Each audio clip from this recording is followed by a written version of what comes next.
Welcome back to Benny's Custom Works, proudly supported by Valvoline and Sparesbox. Don't forget Benny 5 on checkout. This week, we're back on the Crown Comfort. It's a bit of a monumental day. We're going to be putting the 2J in for the first time.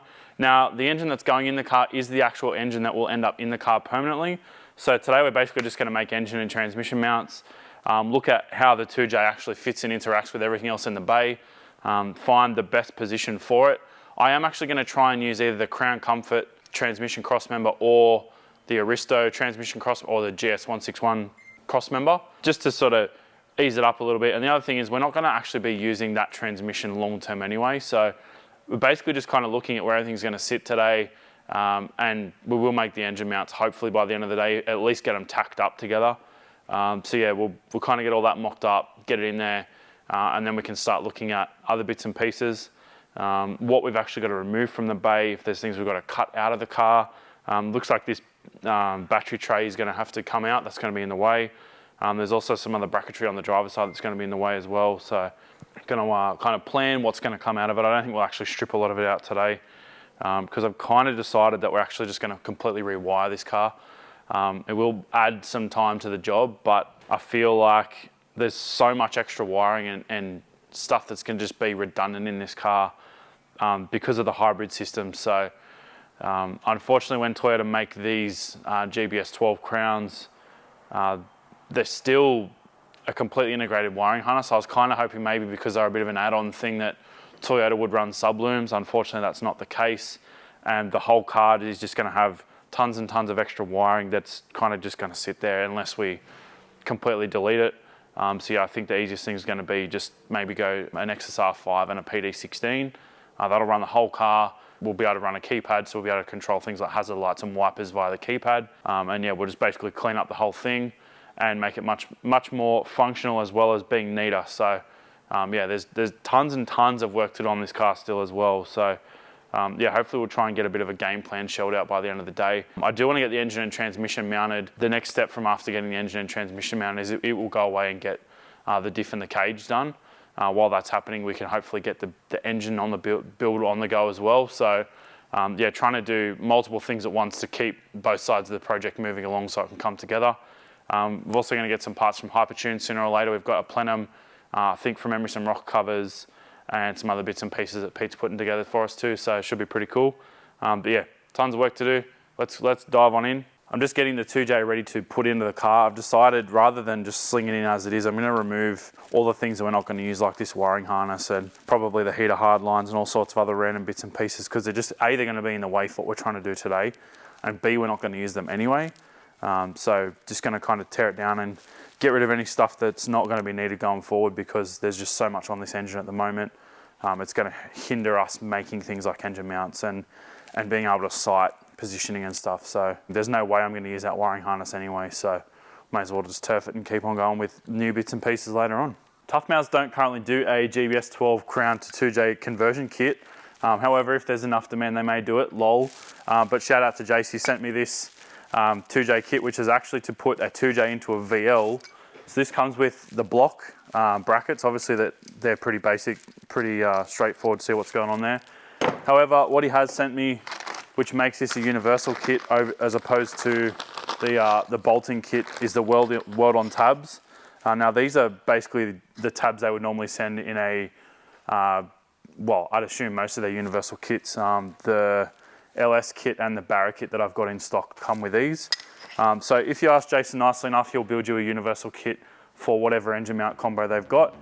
So yeah, if you need something, by all means give Tough Mounts a shout out and they'll get you sorted.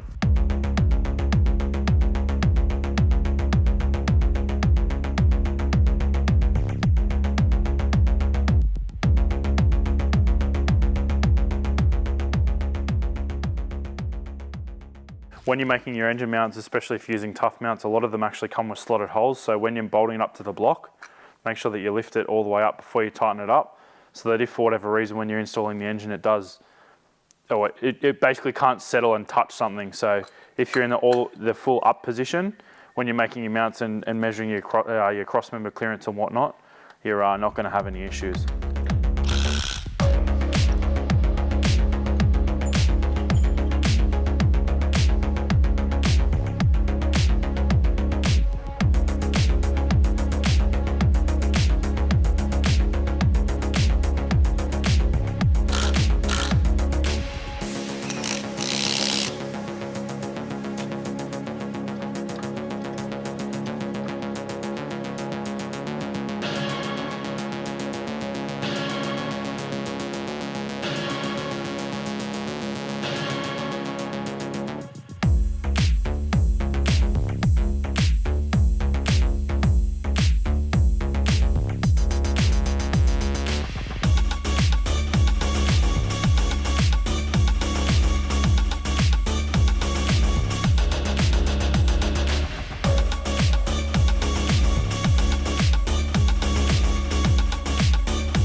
looks like it's made to be there, hey.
This time we've gone with a tough mounts kit from Jace, and he's actually supplied the brackets in a universal configuration for the chassis side, and on the engine side they're actually VL to 2J brackets, so much neater than what we originally did on the Crest. They work really well, however they're time consuming to make as well, so going this way has saved me about 5 hours of work. The one thing I've also done this time is recycle the steel portion of the factory 1G mount, so we've welded it to this, and that means I can actually remove this whole thing and weld it up on the bench, and potentially that means you could make a pretty similar mount to put a 2J into a MX-83 Crusader instead of having to find crazy rare JZX81 mounts and a Series 2 crossmember. This would work in a pretty similar way. But we're going to weld these up now. I've just tacked them up in the caster in the correct position. So yeah, we'll meld them together and spray some paint on them, and then you won't be able to see all the sins under the paint.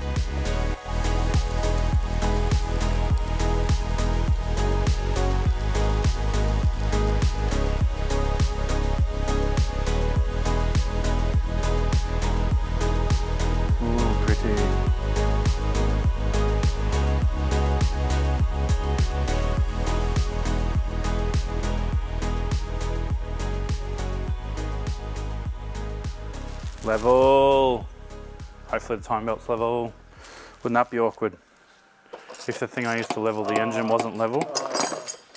Well, we're in now. Oh! Well, the 2J's officially in and mounted. It's 95% complete, ready for marketplace. So yeah, this thing's gonna be for sale. I'm actually not gonna finish it anymore. But all the hard work's obviously done. Anyone who's bought a project car knows that mounting the engine is physically the hardest thing in a conversion, not actually doing 743 of the other tasks that we've still got to do because I'm actually not going to sell it. One of those tasks which I'm on the fence about is actually the power steering, and if I want to retain that. The Cresta doesn't have power steering, and a lot of people may or may not be aware of that. I've actually used a late model Toyota Corolla steering rack because the late model Toyota Corollas, and as well as Yaris's and Priuses and 86 BRZs, all use a fully electric column with a fully manual rack. So for anyone who's looking for a manual rack, it's actually a really good source of manual racks that are high quality, quite compact, easy to mount. But that may or may not go into this car. I'm still on the fence. I'm a little bit paranoid about systems that may lose fluid onto the track. Power steering obviously is one of those. This is going to need a custom power steering line, and Raceworks stuff's actually not pressure rated for the high pressure side of that. So that'd mean obviously getting a high pressure line made by a hydraulic fitting specialist. And I mean, I've had mixed results with those type of hoses over the years anyway. So I'm kind of on the fence if that's gonna stay in the car. Unfortunately, aircon's out. We're not gonna have the real estate in the front of the car for a condenser. Also, it's just more stuff going on. Like, I feel like we've suffered through the Cresta in the heat enough to just kind of suck it up. But yeah, maybe one day we'll actually build a drag and drive car that'll have aircon, but I don't think this is going to be it. We've also going to be deleting the factory oil cooler that's on the block. There's just not enough real estate to actually have that in there with the engine mounts that we've got set up.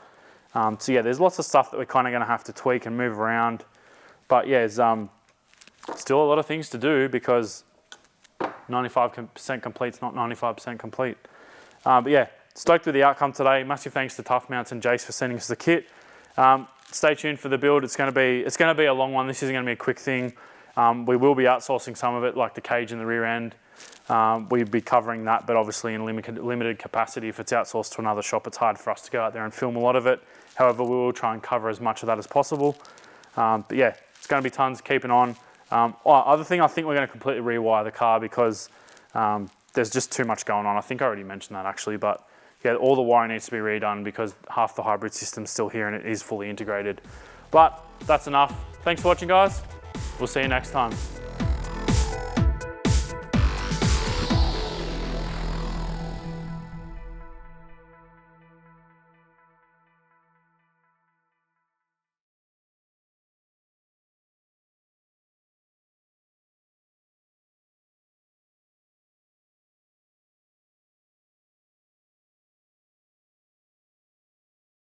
This time around, we've gone with a Tough Mounts kit to suit the 222J.